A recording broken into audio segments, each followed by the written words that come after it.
Greetings, brothers. Welcome to the Blood Angels Commander channel.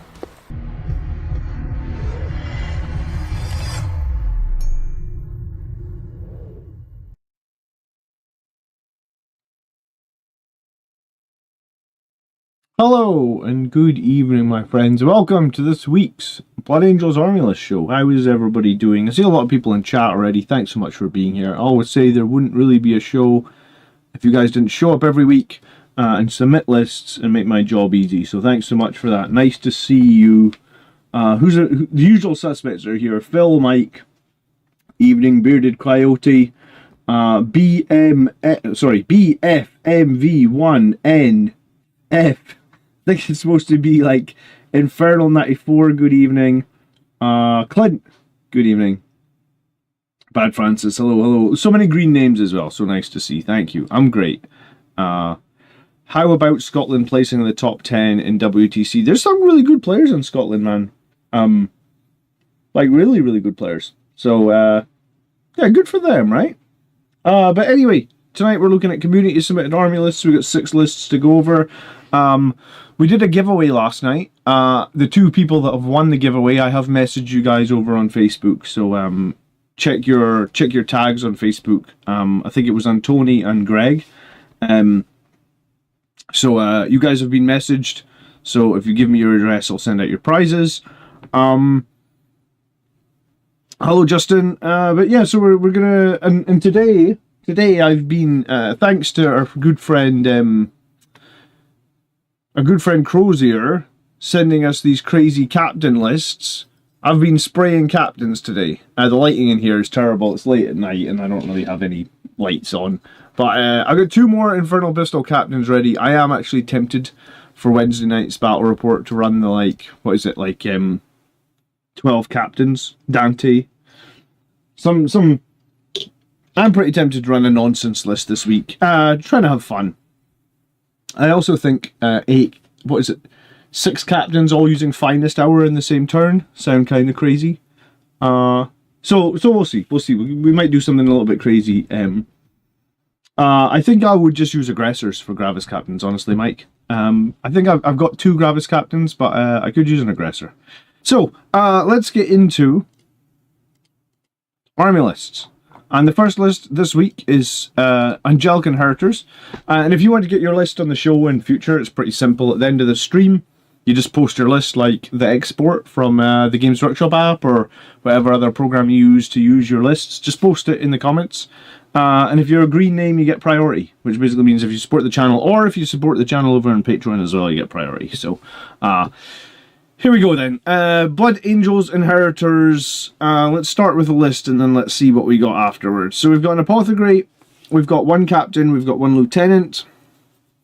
The captain is the no Overwatch stratagem. We've got 1 combi weapon lieutenant and the tech marine. Alright, intercessors, an impulsor. So probably sticky intercessors inside the impulsor. Double Ballistus Dreadnought, 10 Hellblasters. They're probably with that lieutenant, right, for the lethal hits. Oh, well, they get fallback and shoot in charge anyway in Angelic Inheritors, but I guess the lethal hits helps. You've got unit of Inceptors or Plasmas, another unit of Plasma Inceptors, this time's a 6. Incursors, a Repulsor, another Repulsor, Stern Guard. Okay, this is a very interesting Angelic Inheritors list in that it has no jump pack units. Yeah, literally nothing. It's trying to be a somewhat shooting Angelic Inheritors list with 2 repulsors.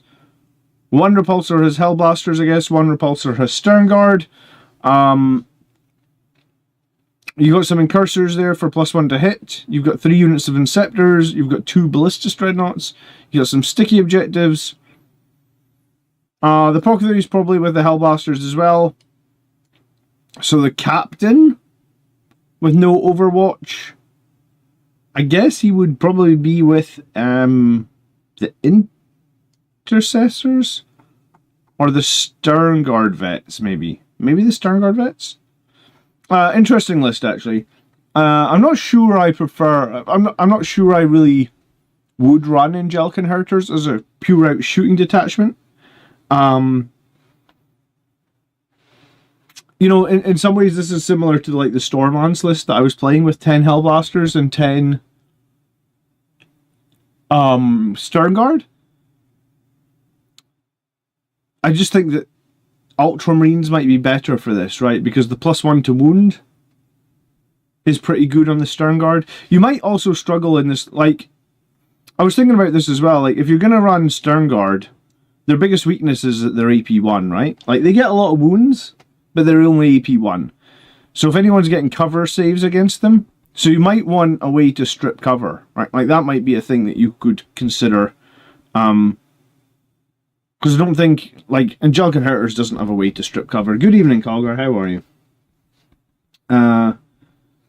Angelic Inheritors does run best with mostly shooting approach, but I do think you need some melee to finish things off. And I think I would also say that you need a way to strip cover. There's two ways that I know of stripping cover in Angelic Inheritors, and one way would be the Inquisitor. What's his name again? The one with the Raven. Cotiez. And the other way would be like one of those Storm Strikes. I think the Hail Strike, I think it's the one that's 125 points. It strips cover.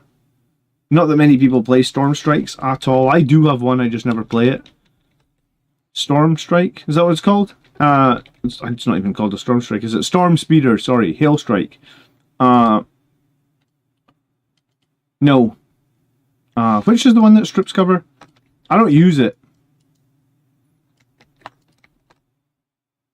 Is it the Hammer Strike? Yeah, okay. So, I mean, 125 points, strip cover. I would, if I was running Stormlance again, I would run one of these. I think one of these would help Stormlance a lot. Like, if you're playing, Hellblasters are really good in Stormlance. Sternguard are really good in Stormlance. What their weakness is they don't strip cover, right? This one does. And it's got some meltas and it's got some missiles. It's not the worst profile in the world, right? And in Stormlance you can make it -1 to hit, -1 to wound. Sorry. Yeah, -1 to hit and -1 to wound for 1 CP, which is pretty useful. So yeah, let's see what he's saying, right? Like, this army was just to shoot the ever-loving out of the enemy, and it'd be a two-phase army, so movement and shooting. The repulsors have Sternguard and Hellblasters. The emergency disembarkation rule will give me some reactive moves to prevent my units from charges. The incursors will help my shooting. Units hit on 2s, and they'll have reroll 1s because they're attached to characters. Add in the sustain 1 strats, and we can be fishing for mortals with Sternguard. We'll also make use of the shadow stratagem so people can't shoot back at us. Intercessors for sticky objectives, lieutenants for lethals, inceptors for uppy down. I don't know how many CP you're going to have for uppy down if you're also going to be using CP for I can't be shot and sustained hits, because that's like 3 CP per turn, right? Hello, Marius. You got 2 repulsors and 2 ballisticists to crack some armor, and you've got 13 units. Yeah. I think this list would be fine in Stormlance. I mean, it's probably worth a shot in Angelic Inheritors, because like you said, you hit everything on 2s, you reroll 1s, so you've got very high hit rate. What your negative is, your wound rolls are not going to be that great. You don't have +1 to wound, which is what makes Stormlance very good with Ultramarines. You don't have Gilliman, which gives you the double Oath of Moment, which is... I found, like, Sternguard are an interesting unit, right? If you can shoot them at your Oath target, they are amazing. If you can't shoot them at the Oath target, they're very average. And if you're shooting them at a target that's getting cover and has already got a good save, they're also kind of average. So, my experience playing I think that's why Sternguard get played a lot in Gladius, right? Because Gladius has that stratagem that can make them get an extra point of AP and ignore cover. And then I think Sternguard are bonkers good. And I think they can still be good in Stormlance. I just don't know if I think that they're overly good in Angelic Inheritors if you cannot remove enemy cover saves. Because the problem I had with Sternguard was, like, I was fighting against Deathwing Knights. Spoiler, if you've not fought against Deathwing Knights, they're fucking stupid. they're, you know, like they're -1 to wound, they're -1 to damage, they've got 4 up in save, and like they're actual unit that can just stand up against Sternguard and barely take any wounds at all. Because they save on 2s against the bolter shots probably because they get cover. And then they 4 up and feel no pain against your mortals. So even if you do like 15 mortals against them, all the 2 damage mortals become 1 damage, and then they feel no pain half of them, and then you end up the whole unit of Sternguard shot at a unit of Deathwing Knights who barely even kill 1 Terminator. Like it's really rough. So I mean, this list is possibly worth playing. I just don't think it's going to be. There's nothing game changing here that's going to elevate this above, I think, having Gilliman, for example, and having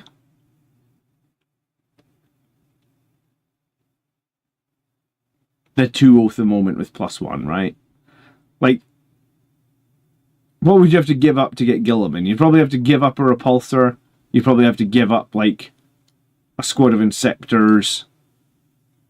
You'd maybe have to do a little bit of changing with one of the Ballistus Dreadnoughts or whatnot. But Gilliman probably brings more to the table than that anyway. Personally, I find the Combi Bolters are better for Sternguard with the anti-infantry 4-up. The issue I've got with the Combi Bolters is the short range, right? Like, quite often I find myself, even with an advanced roll, needing to shoot my Sternguard at 24 inches, and I guess the Combi Bolters are only 1 shot at 24 inches. And also,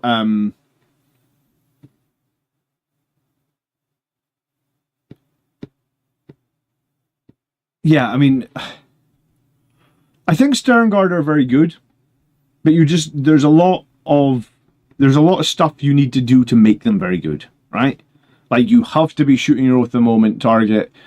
You potentially have to have a way to remove cover, and then you potentially probably need to give them a solid leader as well, right? And I just don't know if I feel like Angelic Inheritors does that.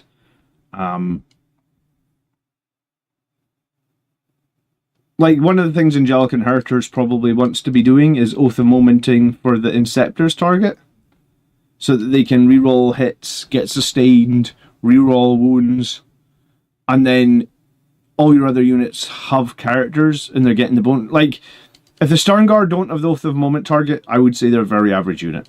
Like, that's what makes them a good unit, shooting Oath of Moment target. If they're not shooting the Oath of Moment target, they're fairly underwhelming. They are just Strength 4 bolters. I mean, they do get a good number of shots, but it's just not good enough, right? You probably do like,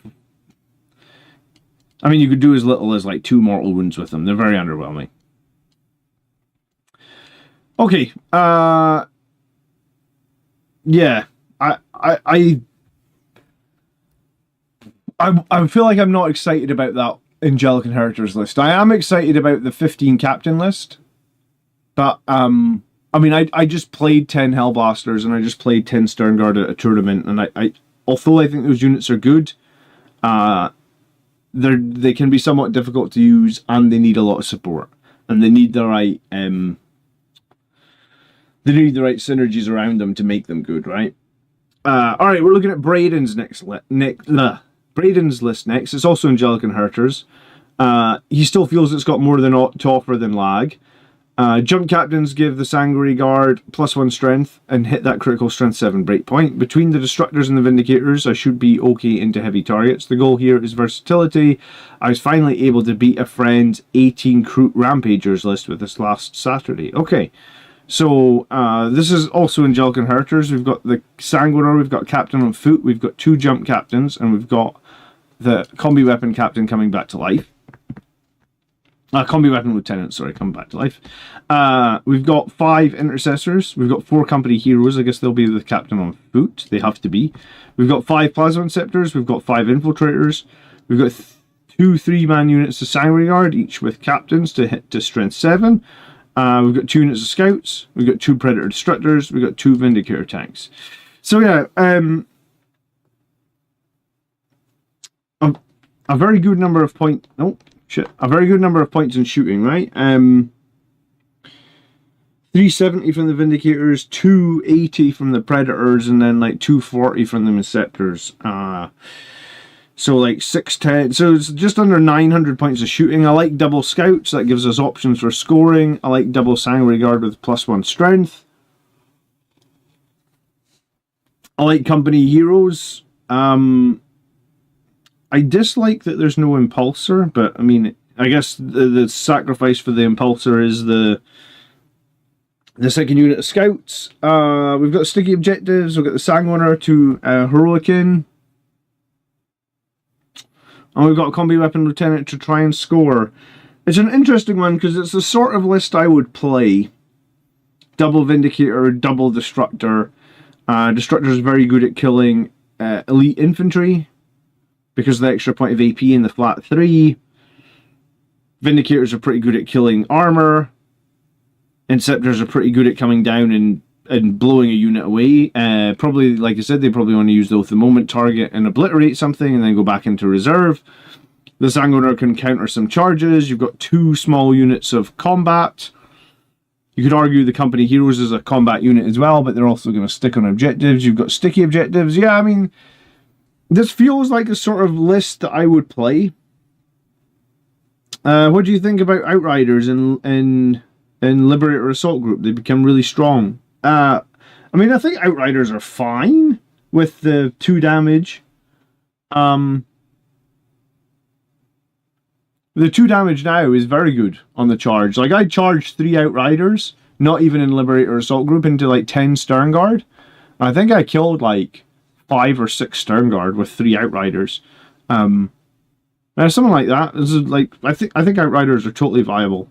I think they're good for 80 points. If you can get them into combat as well. I mean, when I was playing them in Stormlands, they obviously have advance and charge natively. I rolled a 6 on their moves. They're moving 18 inches and then charging. I mean, that's pretty strong, right? But yeah, I think Outriders are good. Not many people take them because you've got to move them around buildings, but sometimes they're good.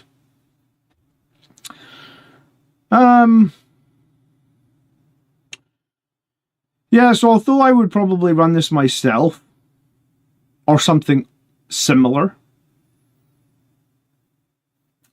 the thing that I feel with this list is, like, I feel like I would want one more big melee damaging unit. And I think that's the tricky thing to figure out what that is for Blood Angels right now. You know, because to get one more melee damaging unit, we have to cut, let's say, a tank and a squad of scouts. Or we just make one of those units a Sanguinary Guard of 6. And we put them in reserve. Maybe we give them the blazing icon. Like, maybe we lose 1 Destructor. We change one of these Sanguinary Guard into a 6. I think that costs 130 points. We just have one that's a 6 in reserve. 6 Sanguinary Guard in Angelic Inheritors would be 24 attacks. Hitting on 3s, rerolling 1s. Strength 7, potentially +1 to wound, lethals. I think I'd probably do that. I think I like having 1 strong melee squad. I mean, I've played Angelic Inheritors with the 3 units of 3 Sanguinary Guard, right? I've also played Liberator Assault Group with 9 Sanguinary Guard. A 6 and a 3. I think I prefer, like, I need to build a new Blood Angels list this week. Well, originally I was going to do that, but now I think I'm going to play that bonkers captain list with like 12 captains. But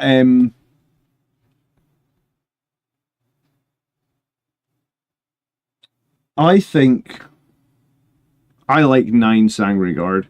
And I think I also like an Impulsor.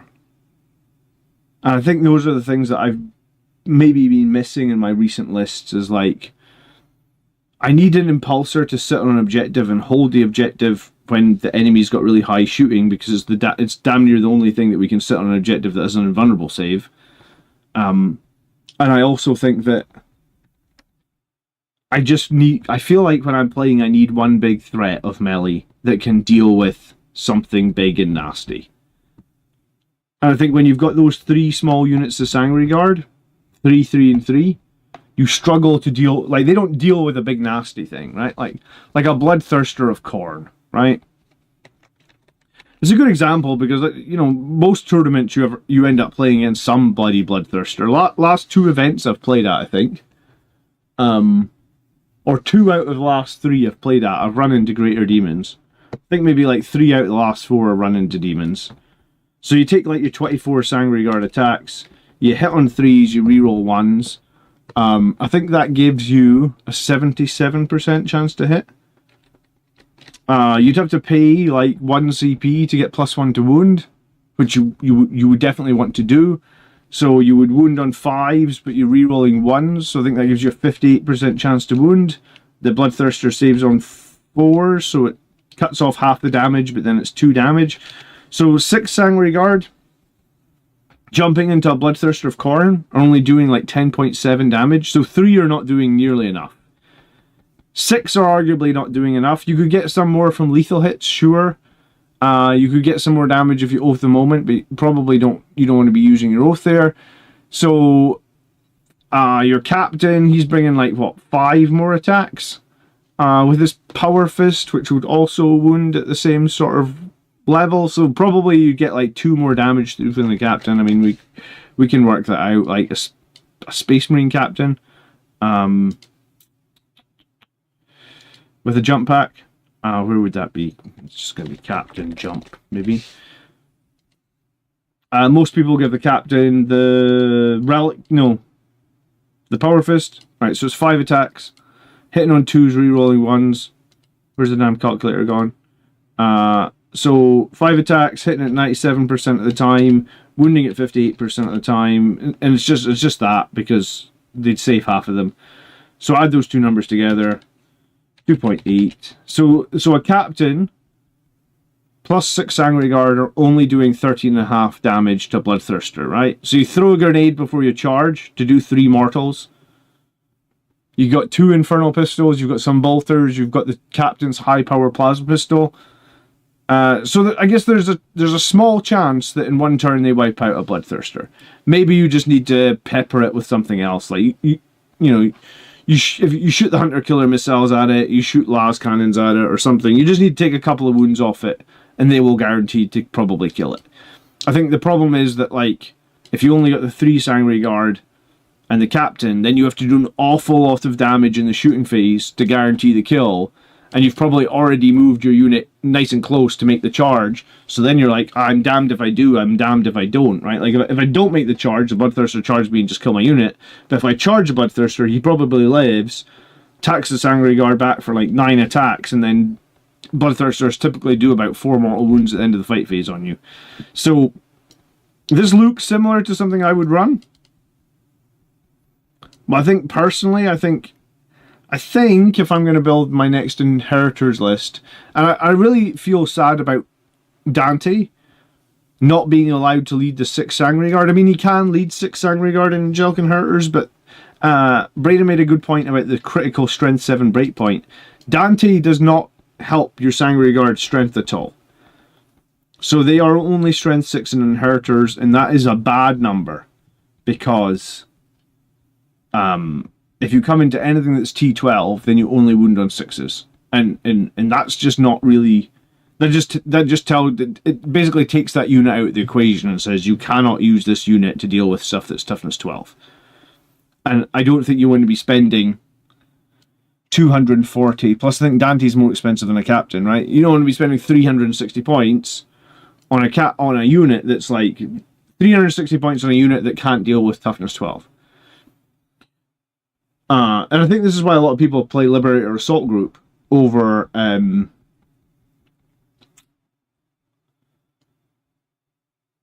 I think that's why a lot of people play Liberator Assault Group over Angelic Inheritors. You know, Mike, I actually did some of the maths on the spears, and the spears are just not good enough either, honestly. Because on the spears you lose 1 attack, and I think you lose AP as well, right? Like, I did some maths on the spears the other night when I was thinking about this, and I was like, God, you actually can't take the spears. Trust me, they're just not good enough. Maybe if they kept the same AP, or maybe if they had like if they were Strength 7 with Lance, maybe. But no, you trust me, you just can't take the spears. There's not maybe there's like a situation somewhere where the spears are better, but in general they're just not good enough. So yeah, I think when we've talked about Angelic Inheritors before, I've said that like the best Angelic Inheritors lists probably have like 900 points of shooting. And this list does have 900 points of shooting, but I just don't like the fact that Angelic Inheritors lists typically want to run 3 small units of Sanguinary Guard that are in 3s. And I think I've played enough games where, like, I don't know if that gives me the threat or the options that I need. Like, I just need to be able to drop 1 unit of 6 in with a captain, make a jump, make a charge, make a kill, right? Like, and I think without that, my Angelic Inheritors lists have struggled. And in some ways, that's why Liberator Assault Group is so good, because jump intercessors are so cheap, and you can just have like 2 units of jump intercessors in reserve in every game, and just be like, well, wherever I smell a tiny bit of weakness, I'll bring in jump intercessors and just murderize you with chainswords. Whereas you can't really do jump intercessors in Angelic Inheritors again, just because they're only strength 4, they're only AP 1, they don't have enough attacks. It's not meaningful. If they were damage 3, they might have some play. Yeah, I mean, we need some damage 3 in our codex, Phil. Every other army has damage 3, it feels like. Be it on their characters or be it on a special unit, we desperately need some damage 3. Like I said, I played Deathwing Knights recently and they were horrific. Having just, basically they just half the damage of my entire army. We had the same problem last edition. -1 damage was a huge problem for us. But at least last edition we could have a few squads of Thunderhammers and we could point those at the -1 damage, and that, that helped. We just don't have that anymore, right? Alright, we're looking at Todd's list.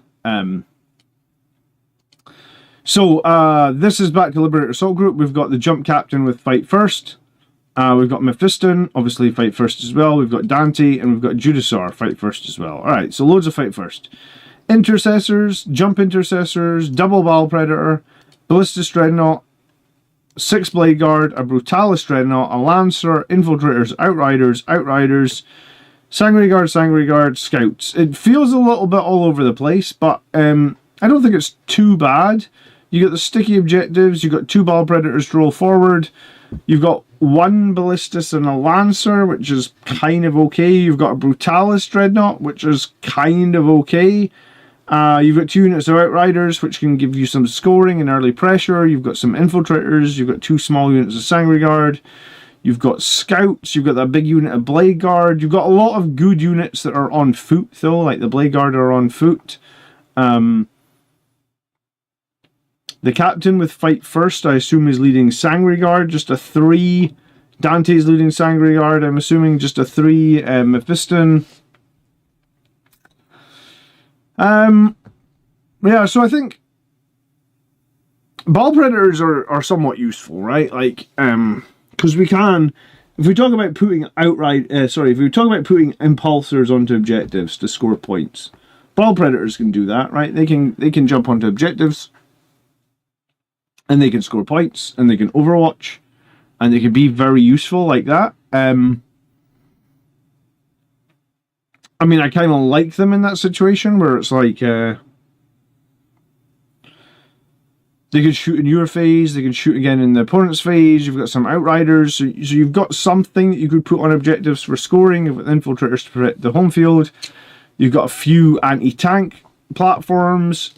You've got some Jump Intercessors as well, and some Scouts which do scoring, and then you've got the 2 small squads of Sanguinary Guard.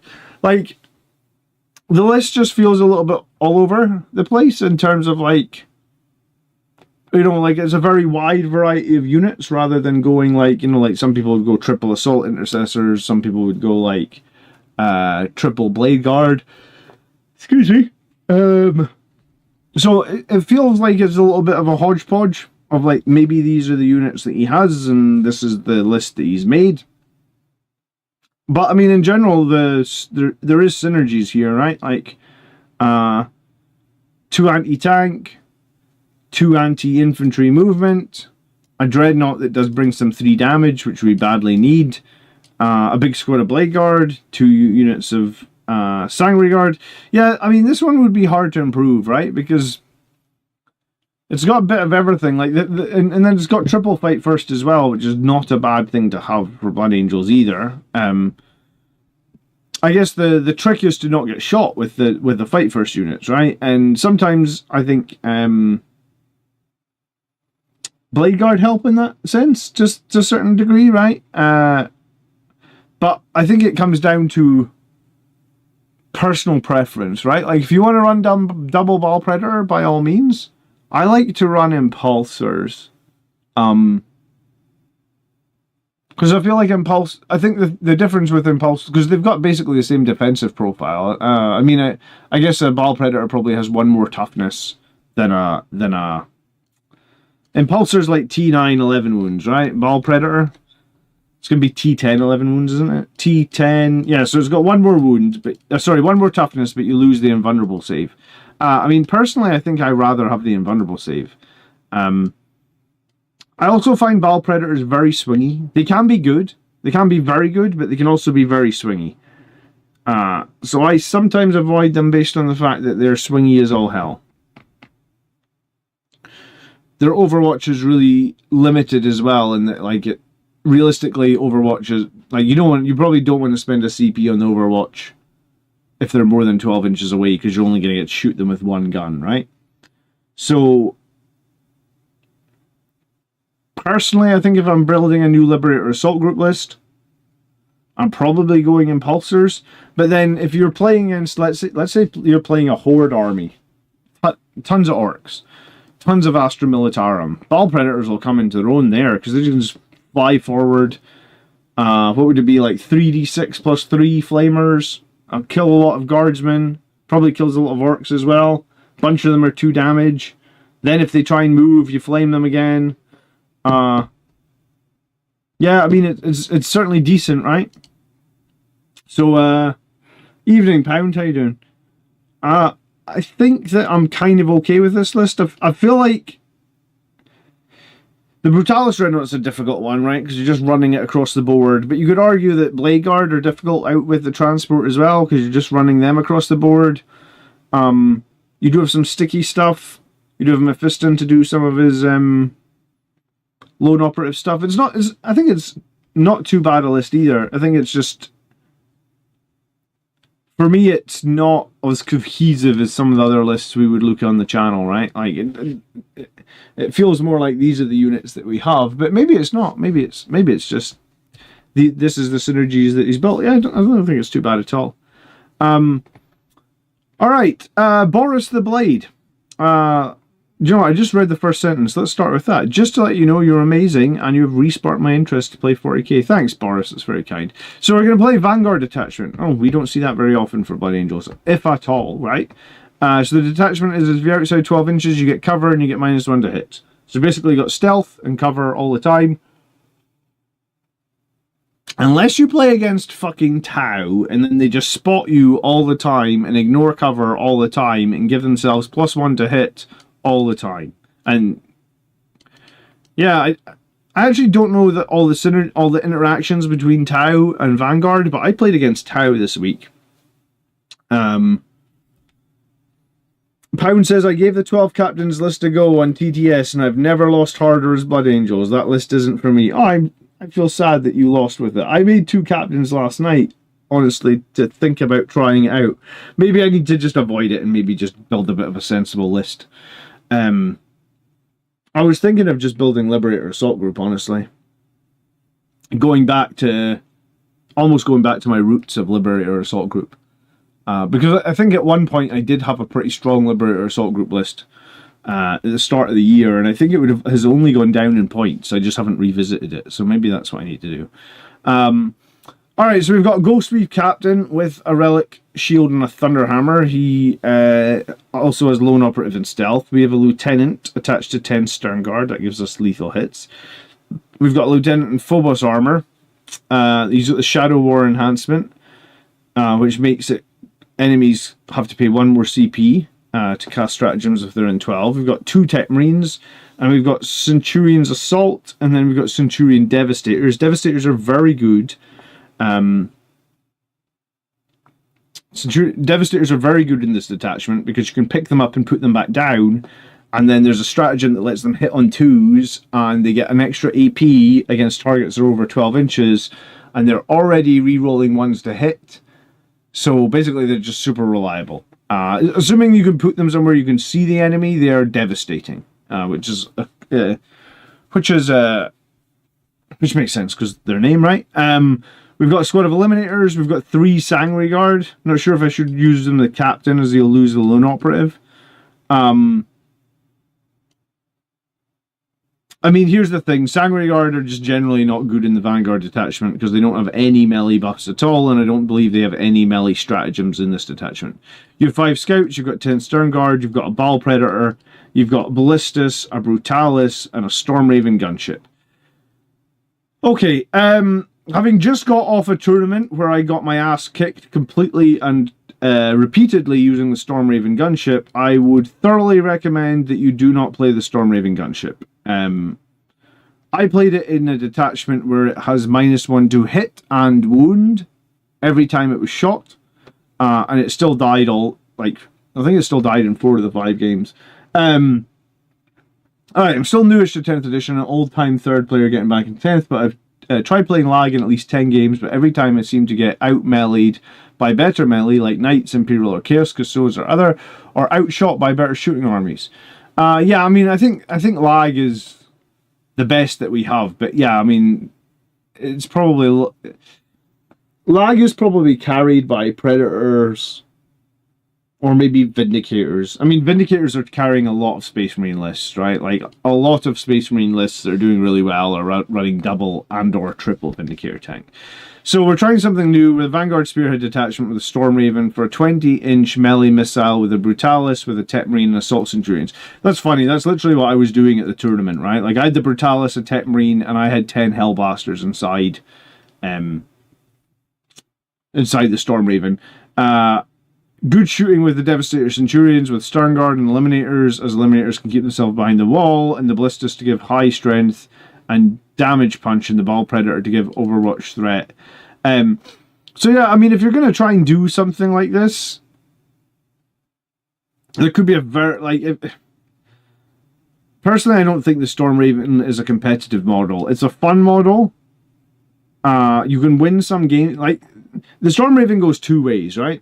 Your opponent either can't deal with it, which means it just flies over, it shoots a bunch of stuff, it disembarks everything and everything charges and you just win the game, or your opponent kills it in your deployment zone before it's done anything. I feel like there's no in between with the Storm Raven. So, like, I played Grey Knights, he had 2 units that could kill the Storm Raven, and I just threw the Storm Raven and the Hellblasters forward turn 1 and blew those 2 units up, and was like, I oath a moment, one of them, oath a moment, the other one, bang, bang, bang, bang.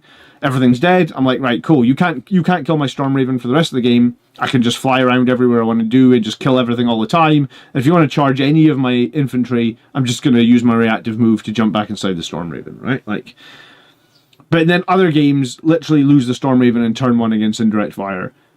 And then I'm like, oh shit, all the stuff that's in the Storm Raven spills out of my deployment zone, and my game strategy is destroyed before I've even had a chance to move a single model, right? Like, there is no in between with the Storm Raven. So my opinion is, like, I wouldn't run a Storm Raven. I don't even think I'd run a Land Raider at the moment. There's just too many things that can deal with it. At the start of the edition, yeah, those things were more viable. Now, I'd avoid them. When I read your list, all you have is Sangre Guard and a Ball Predator that's Blood Angels. At that point, I'm almost thinking, like, can we just get rid of these and put Guilliman in the list? And then take the Double Oath? Because Double Oath a moment from Guilliman and basically 5 extra free CP from Guilliman is just stupidly good. I mean, Devastators are good in Vanguard, they are. The melee bomb in the Storm Raven is fun. Yeah, I mean, like, it was fun to take it to a tournament, but, like, I don't think I would take the Storm Raven to tournament again. Unless I'm really upset with the meta and I'm just going to have fun and I don't care for it. I probably don't take it to tournament again. Yeah, I haven't played lag in ages, man. I think the last tournament I was at with playing lag was January. And I had a good list in January. I was literally one misplay from going 4-1 in January, and I think all the Blood Angels points have gone down since January. So I really sort of think that I should just play lag again one time, or go back to that list in January and iterate on that with what I've got spare. Because if I'd had 100 points extra in January, I probably would have gone 4-1, and 4-1's really difficult to do at a tournament. I haven't gone better than 3-2 now for like 14 months, right? Like, and I don't even know if I particularly think that's that long. It's just it's just hard to go 4-1. Like maybe before, because I think I did do a bunch of 4-1s and I did do a couple of 5-0s, right? I think when that happens, when you do that often, you're like, everything's golden. But sometimes the rules help you do that, right? Like, one of the times I went 4-1, for example, I had those dreadnoughts with the Volkite cannons. What was it? Like the twin Volkite cannon that like had a crazy range, like 48 inches, and they just always did like, let's say, 6 mortal wounds every time you fire them at 48 inches. So I had 2 of those dreadnoughts. They literally sat at the back of the board and just went like, if I go first, you just take 12 mortal wounds on your tank before you even shoot anything else. So it's like sometimes you go to a tournament and you carry, like, those units were carrying me a little bit, maybe. Win at all costs spam dreadnoughts. Yeah, but, I mean, they were pretty fun. Like, you were stupid to not take them, right? Like, they were that... I think it was every 6 was 2 devastating wounds, or 2 more... This might have even been before devastating wounds. So I think it was just in addition to the normal damage. Every 6 was 2 mortal wounds or something. So it was like... It gets like 14 shots, right? No, they were Contemptor dreadnoughts. It was like Volkite cannons on the Contemptor dreadnoughts. So like one of the times I went 4-1, I was just totally carried by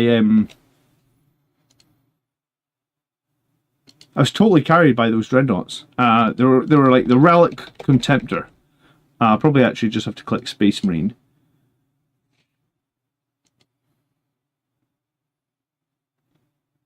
We've gone on a tangent. How many? I think it was 14 shots, right? Where is it?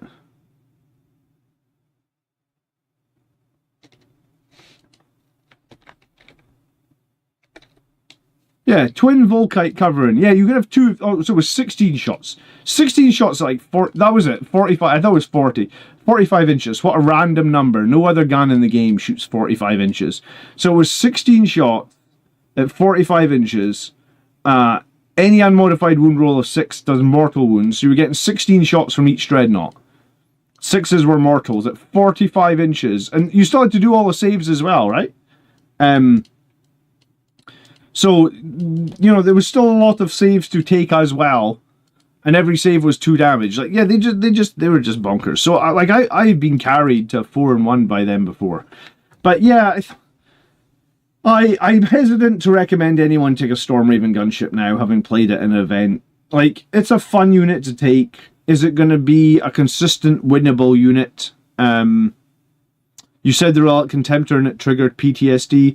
Yeah, I think some of my opponents back then probably had PTSD for those Relic Contemptors.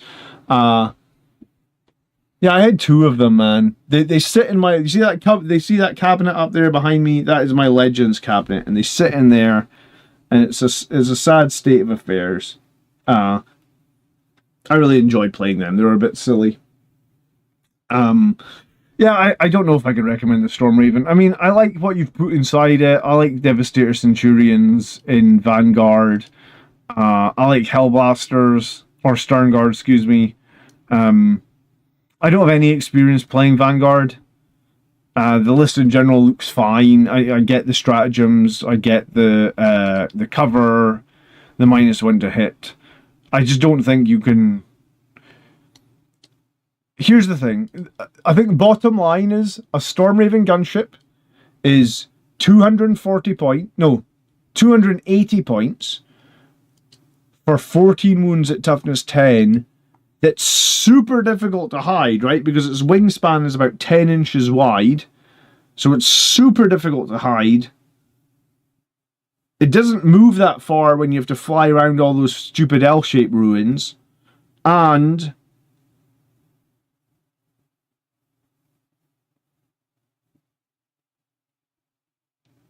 if you're looking for something that is going to consistently win you games and get you to a high level of skill, it's probably not going to be the Stormraven. If you want to have fun, play the Stormraven 100%. Would I change the fact that I took it to a tournament? No. I mean, I actually only lost... I lost one game by 1 point. I lost one game by 2 points.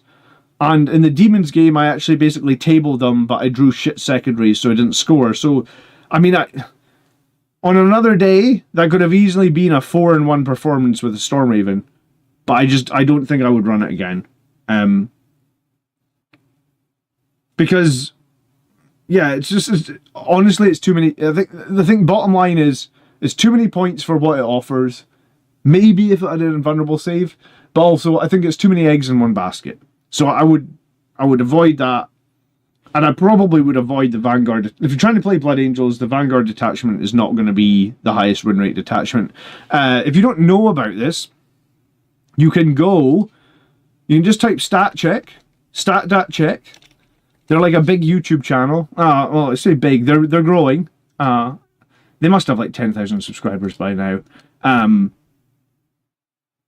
They're only at 5.5. All right. Well, if you like Warhammer and you like stats like that, give StatCheck a subscription.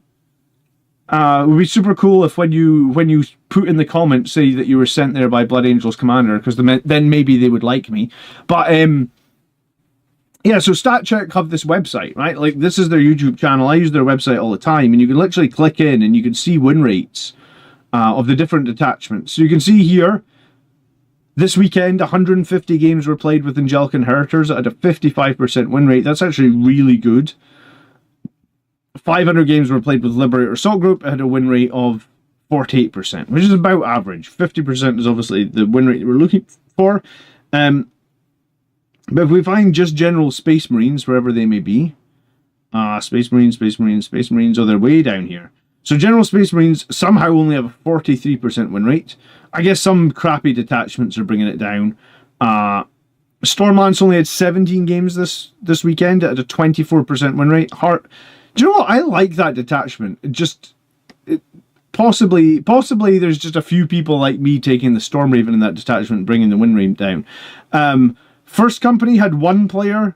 Iron Storm had like 15 players. Gladius had 80 players. Firestorm actually had a high number this weekend, 28. Oh, and Vanguard.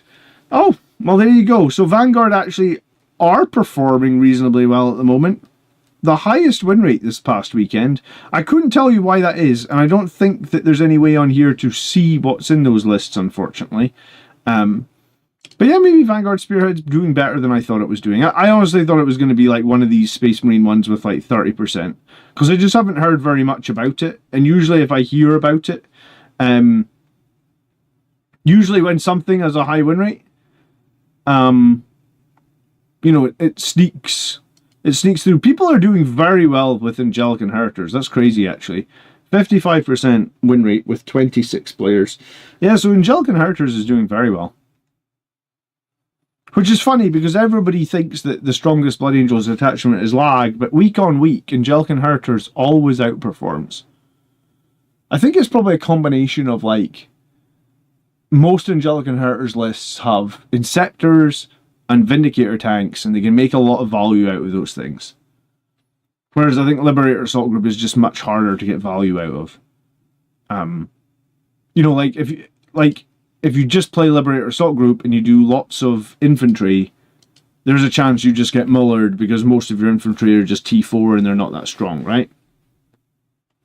Angelic Inheritors is trickier to play against. Yeah, I suppose if the Sanguinar's in there as well, it's just trickier to deal with. Mario says, I've been looking at the Grey Knight Stormraven. No idea why they get a better one. They do get a better one? I had no idea. Grey Knight Stormraven. Nobody plays it though, right? Is it called the Thund? No, it's not. It's not the Thunderhawk.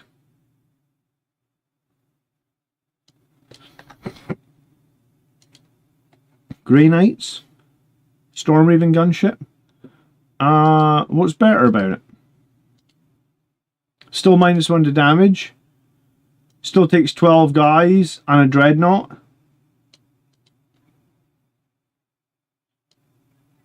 This looks all the same. 2 Stormstrike missiles, the Twin Assault, the Typhoon. Yeah, what's better about it, Marius? It's the same, right?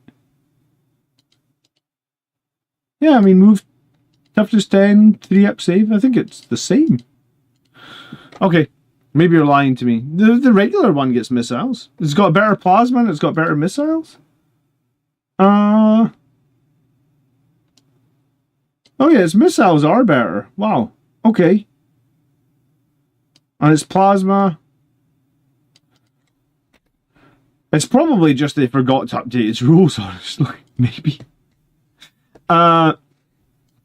Okay, in tournaments, Angelic Inheritors really excels. I do think lag is still better for newer and more casual players. Few things to keep track of. Yeah, that was the thing. Like, I went to a tournament in the summer playing Angelic Inheritors, and I played against a Liberator Assault opponent, and I beat him fair and squarely. I can't remember how many points I beat him by, but I mean, it was definitely like a... It was definitely a solid enough victory, I feel like maybe like 20 points or something. I was going to say, maybe I put the battle into my tabletop tactics app or whatever that tabletop battles app. Let me see, games. So I played Angelic Inheritors against lag, yeah, and I beat them 79 to 47 at the tournament. I actually didn't realize it was as big a gap as that. 79 to 47. So it was actually 32 points. That was the game that sort of put me off Liberator Assault Group, honestly. Because I was like, if I can beat it so hard with lag, with Angelic Inheritors, like maybe I should just be focused on Inheritors.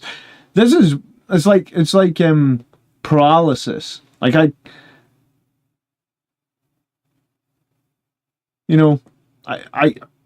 got to come up with a new list. That's where I am at. I really need to come up with a new list before Wednesday because I've got a game on Wednesday night. So I need to figure that out. I can't. It's Ultramarines on Wednesday night, right? We can't lose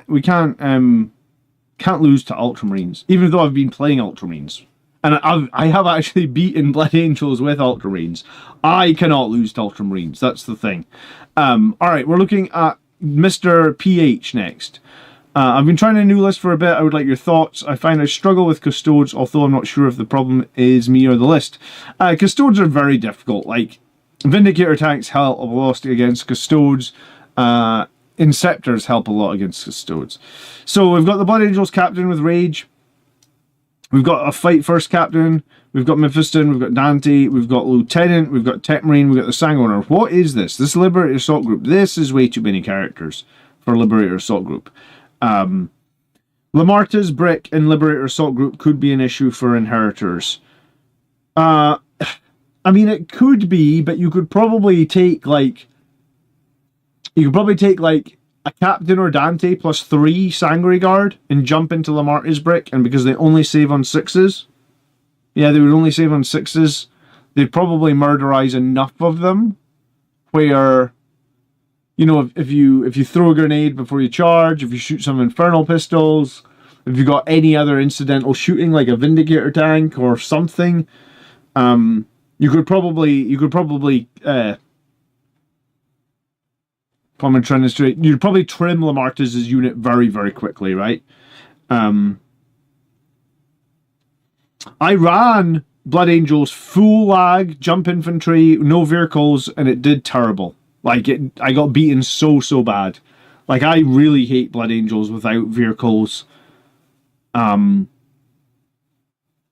can't remember exactly what the list was, but like, yeah, I got beaten so badly. I got beaten so badly that was basically the game that made me change to play Stormlance. Brew and Biscuits. Like, it was horrible. I obviously I never play Blood Angels with only infantry, and yeah, I just probably wouldn't do it again. It would. just everything got eaten up. Dead.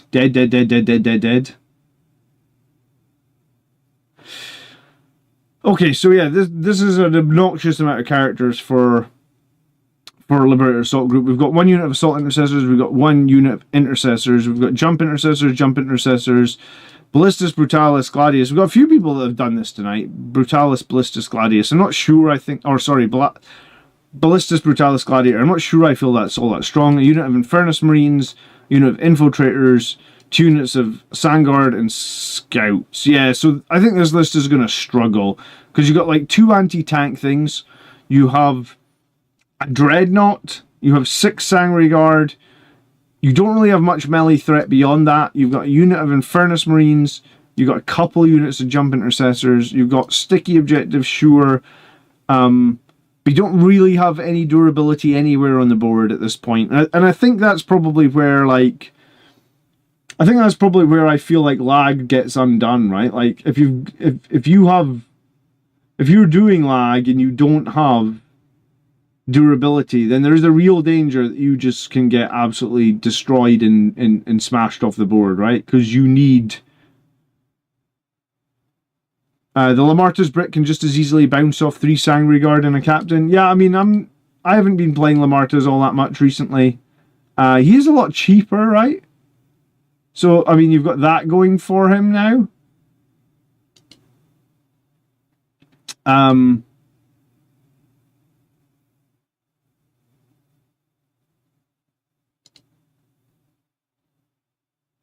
But yeah, I mean, we see some people take Lamarta's in his squad to the tournaments, but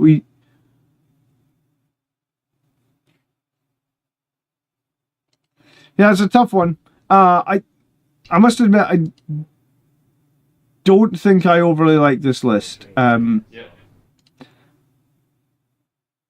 I think it probably just comes down to, like, I feel like we're lacking durability. We do have a little bit of anti-tank, but we have a lot of points and characters. And I think something that I obviously feel like what I get value out when I'm playing Liberator Assault Group is, like, I think I like, yeah, not enough points and characters. Good evening, Crozer. I like having the best I've done with Liberator Assault Group is when I've had durability. And I think the durability comes from having 2 Impulsors. Have like I have a unit of Company Heroes as well, sure, they're obviously a durable unit, but yeah, I mean, what, you know, in this list, what are you putting on objectives to hold objectives? Because literally, if you're sticking toughness 4 Marines on an objective, expect them to be dead, right? Like, even if they got Storm Shields, they're still probably going to be dead next turn. Most people can shift a unit of Marines from an objective. And if that's the case, then we have problems with Liberator Assault Group. And that's maybe one of the reasons Angelic Inheritors is good, because if you put a character unit on an objective and the enemy are 18 inches away, you just say, you can't shoot me. F off, you know?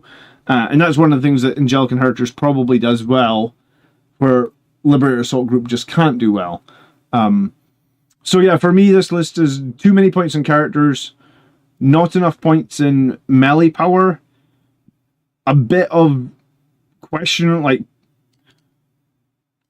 a single Ballistus, a single Lancer is kind of fine, but I think as well, sometimes that's just not enough. And that's probably why another reason Angelic Inheritors does better is, like, people that are playing Inheritors are actually, they're being forced to tech into a little bit more anti-tank. So if you come up against Knights, or you come up against Death Guard, or something that's, like, really durable, Angelic Inheritors probably just has more ways of dealing with that. Liberator Assault Group has to commit a lot of units in, and then they just die. These lists tonight are actually forcing me to... I was going to build Liberator Assault Group as my next list, but maybe I'm just going to build... It's really making me think I should go back to the drawing board with Angelic Inheritors, honestly. Okay. Play Dog is our last list for this evening. Hello, Skullhead. But yeah, good evening, Crozier, as well.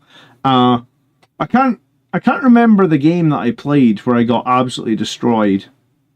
I can't remember who it was against, but I did. It was probably like, it was right around the time of the balanced data slate, right? 3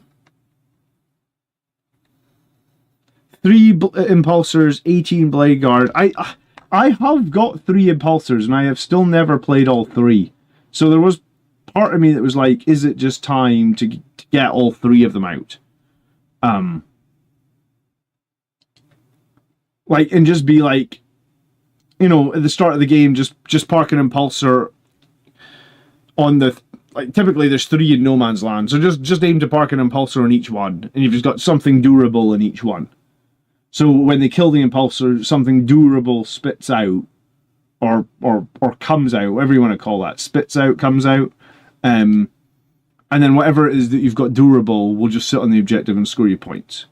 I may have found it. Hold on.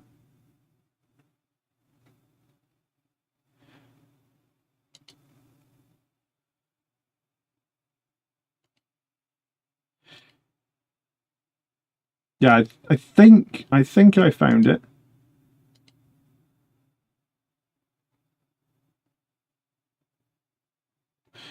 Yeah, I think that, so it's not quite the spam that you were expecting, but like there was, so basically it was like, I ran Liberator Assault Group with a Chaplain, Dante, Death Company Captain with Jump Pack, Combi Weapon Lieutenant, 1 Impulsor, 10 Jump Intercessors, 6 Blade Guard, 5 Death Company, 5 Death Company, 2 Lancers as the fire support, Infiltrators, Outriders, Sangre Guard, Scouts, Vanguard Veterans, and this list did fucking horrible for me. Like, it's probably the worst game I've ever played. And I know some people seem to do double Lancer and then just loads of jump infantry, but that just didn't work at all for me. I just felt like I got bullied all over the board. I'm really not sold on Lancers. Yeah, I mean, here's the thing, right? Like, I remember that game now, and one of my Lancers went like, boom, instantly killed enemy vehicle. But that was the whole game, right? Like, so it was like, the Lancers are shooting every turn, and like, 1 turn out of how many, they killed something. They were probably dead by like turn 4 or something. But if you argue, each Lancer got like 4 activations, so we had 8 activations from a Lancer. Only once did I actually kill something. And I was just like, whereas like, I feel like if I have a Vindicator tank, every activation, if I roll a 6 for the number of shots, it's like, oh boy, I'm killing something now, right? Go with Lost Brethren. No, I'm not playing Lost Brethren. Sorry.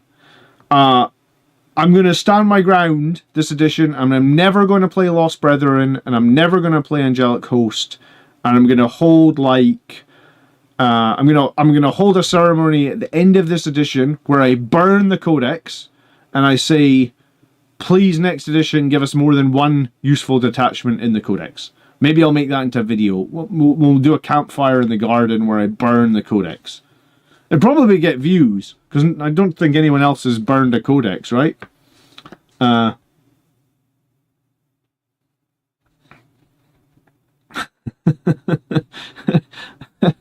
must sound so bitter about those 2 other detachments. Vindicators feel like such a crutch. Yes, I've been saying for like 6 months, Vindicators are a crutch for Space Marines. Do I like Vindicator tanks? Not really. But like, do I keep seeing people win tournaments with 3 Vindicator tanks? Yes. Do what you know, say what you will, but Vindicator tanks do win. They do. When you roll a 6 on the number of shots, oh boy, you're killing something. I mean, I was just playing Stormlands, so I had +1 to wound with my strength 14 cannon. You know, so it's like, oh, my Vindicator tank is getting +1 to wound as well with strength 14. That's pretty useful. Alright, final list for tonight. Excuse me. We're back in Liberator Assault Group. We have Dante +6. We have a Captain +3. We have another Captain +3. We've got Combi Weapon Lieutenant and the Sanguiner. I feel like we're pushing right on the tough end of how many characters we could have. We've got 3 units of jump intercessors, we've got 3 units of outriders, we've got infiltrators, we've got scouts, we've got double vindicator tank, right? So we're just talking about vindicator tanks are huge crutches, yes. 12 Sangre Guard with characters is good, yes. The Sanguinar Heroic Intervene, he's alright. He's better in other detachments. But yeah, I mean, he's alright in Liberator Assault Group. You got 3 units of jump intercessors, so you can hopefully bully weak objectives or weak infantry. You got 3 units outriders, again, probably can bully weak infantry. You got unit scouts to come off the board. You infiltrators to hold the backfield. What do you say? I know you're not a big fan of the Sanguinar, but I enjoy his interrupt shenanigans. Yeah, I mean, I feel like he doesn't have enough attacks to be meaningful, or enough strength to be meaningful. But yeah, that's fine. I mean, if the enemy's low toughness, he's not too bad. The main alternative, I know you're looking here, would be drop the Sanguinar and the 2 Outrider squads for a Chaplain with 6 Blade Guard and Impulsor, putting the total units counts to 14-15. Thanks for your feedback, blah, blah, blah. Thanks for all you do for the Blood Angels. Yes, so this is pretty much what I was talking about with Liberator Assault Group. Like this, if we talk earlier in the stream and say like Liberator Assault Group is like a 48% win rate army, based on like most people are playing it, this is probably very standard, right? Like this list is, I wouldn't say it's bad in any shape, but I would say this is a standard Liberator Assault Group list. Hell, I would possibly even make a list like this. You add redundancy by having 3 units of Outriders. You add redundancy by having 3 units of Jump Intercessors. In fact, when I won the GT last year, the way I built my list was I did 2 units of Intercessors. I did 2 units of Outriders. I think I maybe only had... I had Predators instead of Vindicators, but again, I had 2 Predators. So by multiples of the same unit is a good strategy because you know what that unit can do. You can use it in multiple places. You build redundancy by having more than one. You can also put some of these into reserve. You can probably Dante plus 6 in reserve, so you can guarantee their charge. How long do you have to wait for your list to come up? If you're a green name, you have to wait like a week. If you're a grey name, you might have to wait like 6 to 8 weeks. Like there's a lot of list submissions. Green names get to go first. It's kind of as simple as that.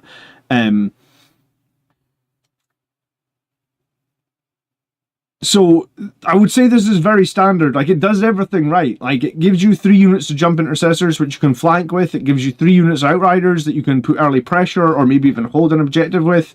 It puts the scouts in reserve. It puts infiltrators on your home field. Gives you 3 strong melee units. Gives you some anti-tank in the Vindicators. The question that I'm having is, if this is very standard and we can probably everybody in the chat can agree this is a decent Liberator Assault Group list, 3 Sangre Guard, 3 Jump Intercessors, 3 Outriders. I mean, a lot of people don't have these 3 things, right? If you just started a list with like 15 Jump Intercessors, 9 Outriders, 12 Sangre Guard, like that's a good start, and double Vindicator. So I think the interesting thing is though, right, like these lists are performing at less than 50% win rate. In fact, they're performing 7% less than Angelic Inheritors, and they're performing at less than 50%. So if they're less than 50%, why are they less than 50%?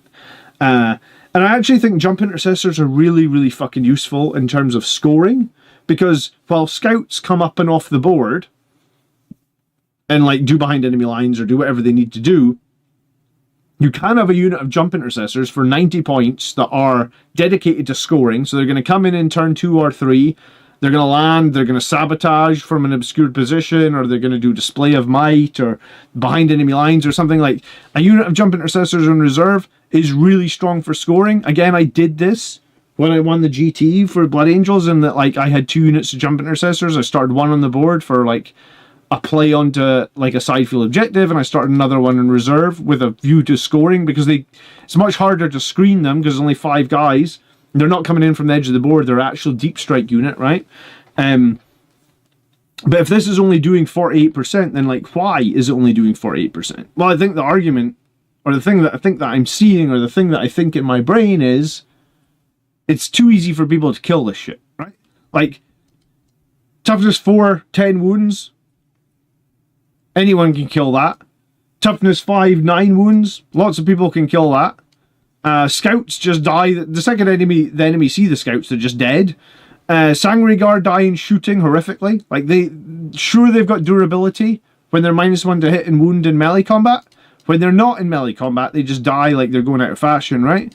So it's like, I mean, your lieutenant can do something, but the problem with the lieutenant, I think the lieutenant is a good character, but the problem with him is he's just 1 OC. So the second anyone toes onto the objective he's on, he's lost the objective. Richie said this is the sort of list I would play in lag. Yeah, and I mean, this isn't quite the sort of list I would play in lag, personally. Like, I would, if I was playing, or at least when I was playing lag, I was probably, I was running less, 1 unit less Outriders, 1 unit less Jump Intercessors. I think I was also running, 1 unit less Sangre Guard. What I was replacing that with is, 2 Impulsors, 1 with Blade Guard. I wasn't running the Sanguiner as well, so I was probably losing, Sangre Guard, the Sanguiner, and these 2. So I'm losing 4 units. I'm adding 2 Impulsors, and in 1 Impulsor I got Blade Guard, and 1 Impulsor I got Company Heroes. So I was adding a bit of durability to my lag list. And I think that durability was kind of how I was able to win the tournament, right? Because I actually had some stuff that I could just be I remember in one of the games, I rolled my company heroes into the middle of the board, and I got charged by, a carnivore, right? Carnivores are crazy good, I feel like, at killing Marines. If a carnivore charges, 5 Marines normally, I feel like they're just dead, right? Where's Chaos Knights? I mean, they might live, but there's no way you're out OCing a carnivore with, maybe I can just try and spell that, I'm really bad at spelling carnivore. There we go. Okay. Yeah, so I feel like if a carnivore charges you with its slaughter claw, it's just killing a whole unit of assault intercessors or a unit of outriders. It doesn't really matter, right? They are you roll your unit on, the carnivore charges you. It's his objective. Bearing in mind that they're OC8, aren't they? OC6, right? Maybe they were 8 before, but maybe it was 6. I don't know. I feel like it was 8 before, but regardless. I rolled my company heroes onto the middle objective, and they are OC10, the company heroes, the captain plus the 4 guys. And the carnivore actually only killed 1 guy, because I'm -1 to wound, so that really helps. Rather than wounding on 2s, he's wounding on 3s. I feel like if the enemy's got 6 attacks and they're wounding on 2s, he's probably going to make them all. If they're wounding on 3s, there's a chance they fluff. So you must have had a pretty bad wound roll. Maybe only 2 go through, and then I luck out and I save 1 or something. So the carnivore literally killed 1 company hero, and I hold the middle objective, and that's obviously worth 5 or even 10 points. Can't remember. But I guess my point is, normally if a carnivore charges Marines, if a carnivore charges any of these, they're all dead. The whole squad is dead, right? So my experience tells me, or the win rate tells us, that if this is a standard Liberator Assault Group list, it is fine, but it's also a 48% win rate list currently. So if you're playing Liberator Assault Group, you need to find out how you take this from 48% higher, and I guess the way you do that is you put in things that people aren't using or can help you fill a niche. And I think the niche is, we need stuff that can sit on objectives and score points, and toughness 4 Marines and or toughness 5 bikes. It's just not good enough anymore. A year ago when I was playing it, it was almost good enough. But the edition, I know they said this edition is less lethal. I think 40k is more lethal than it's ever been, right? You kind of know in most games now by turn 2 or 3, hey, I'm losing my stuff way too quickly. This game is already over, right? So my opinion is, while all these units are fine, and while the list synergy is sort of fine, we also need to be aware that this is struggling at the moment in the meta. And you could argue Death Guard are too strong, you could argue Knights are too strong, but we've been waiting 3 months for those to be balanced. So who knows? I actually think as well, something that really hurt Marines is the Armor of Contempt nerf. And it seemed to have hurt Blood Angels more than some of the other ones. Because before, there could have been a real reason to run Armor of Contempt. And now I just feel like there's no reason to run it. I would rather, if I'm being shot, much rather use Go to Ground than Armor of Contempt, because most of the time Armor of Contempt is only going to last the one unit shooting me, whereas like Go to Ground lasts the whole phase. I don't... There is still some situations where Armor of Contempt is good, right? But like it's lost a lot of its value in preventing shooting attacks against us. And I think that's where Blood Angels were weakest. Is the reality the points drops have distracted us from the fact that double Impulsor and 18 Blade Guard with 25 jump intercessors is the answer, says Matt. Well, here's the thing, Matt. I think 25 Blade Guard plus... Sorry, I think 18 Blade Guard plus 25 jump intercessors is very good. That probably is one of the best answers for Marines. The issue with that list is there's not a single Blood Angels model in that list, right? Like, because Jump Intercessors are a generic model, Blade Guard are a generic model. Yes, they are very good in Liberator Assault Group, and yes, that is possibly one of the best lists. But I think I'm at a point in my life where I am beyond... Like, if I wanted to build that list, I need to go... Like, I got 10 Jump Assault, so I would need to paint 15 Jump Assault Intercessors, then I need to buy 3 more boxes of Blade Guard and paint all them as well. I'm sort of at the point in my life where, like, I'm just not going to do that. Maybe I'm not competitive enough. I'm a weekend warrior, I've got 2 kids. Maybe 5 years ago, I would have done that. But, like, I'm just not motivated to do that. What I'm disappointed in this edition is, like, we've got our codex has been pretty poor this edition. Maybe that's the bottom line, right? Like, you could argue that Jump Assault Intercessors and Blade Guard fix all our problems, and you should just run them. And I bet you if you go and look at the best performing Liberator Assault Group lists, they will have like 25 Jump Intercessors and 18 Blade Guard, right? Because they're cheap and they're durable and they hit really hard in those detachments. But yeah, it's just our codex has been... I want to say 6 out of 10, but I think I'm being generous. So, yeah. The Death Company and the Codex have definitely been like a 3 out of 10. Like, even with the recent round of buffs, people still don't really rate or run a ton of Death Company. I heard a rumor that the reason Death Company are bad is because they're going to refresh them next edition. And the reason that they still, like, if you go to gamesworkshop.com, there's still no way to buy Death Company, right? Like, there's been no way to buy Death Company on the official website for, like, over a year now, I think. You know, like, there is no Death Company box. Like, it just... No Death Company Intercessors, no Death Company with jump backs. They just don't exist. They haven't existed... since, well, I don't do very many shorts, but I did do a short when the pre-order came out, right? This short came out about a year ago, 24th of August last year. So so basically 11 and a half months, we've had no Death Company box over on Games Workshop, which is weird, right? Like, there's something weird going on. I don't know. But I think Death Company this edition have been a giant miss. I guess the real thing is in the data, right? Like, you look at Blood Angels, how many players this weekend were playing Lost Brethren? Nobody. How many players this weekend were playing Angelic Host? Nobody. Do I miss Librarian Dreadnought? I mean, I think he was cool. I used to run him quite a few times to tournaments, so yeah, I guess I sort of miss him.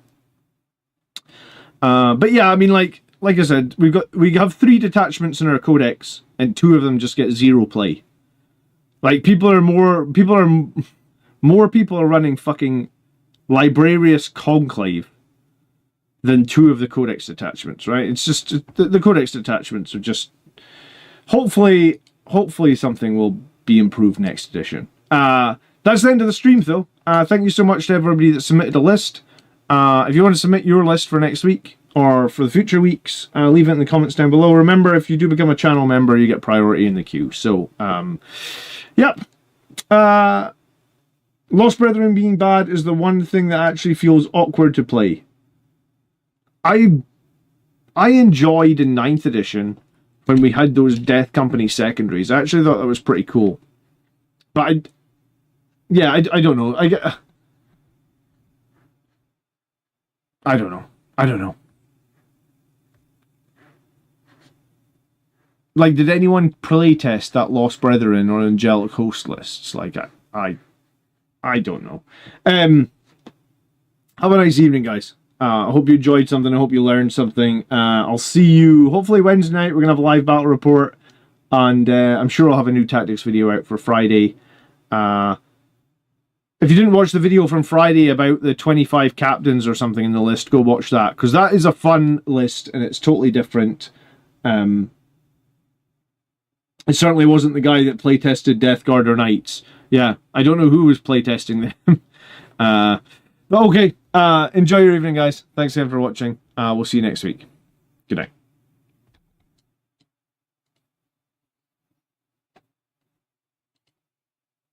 Oh, did I even... Sorry, did I even say thank you for that super chat?